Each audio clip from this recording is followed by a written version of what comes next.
Welcome to Guide Guru. We hope this video helps. You start by confirming the exact URL and clearing local state so cached redirects or stale credentials aren't lying to you. Once done, open an incognito window or run curl to see raw headers and status. Make sure you are actually authenticated. If your session expired, obtain a fresh login token. If an API key or cookie is required, supply it and retry. These steps separate client-side problems from server-side access controls quickly. Next, examine the server's access control layer because a 403 usually means the server refused your request intentionally.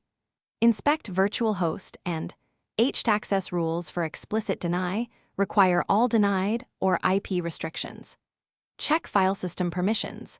Files should generally be 644 and directories 755 so the web user can read them. Also confirm authentication modules or JWT validation aren't rejecting tokens. If you use a reverse proxy or cloud IAM, make sure its rules forward credentials correctly and don't block the request. Finally, apply and validate your fixes. Reload or restart the web server and flush any CDN or application caches so new rules take effect. Then test from different clients and network locations while watching access and error logs for specific 403 reasons and request ID. If problems persist, temporarily relax restrictive rules one at a time to identify which change resolves the block.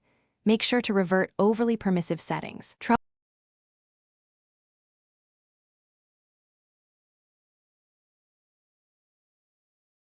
Thanks for watching. Consider subscribing if we helped you today.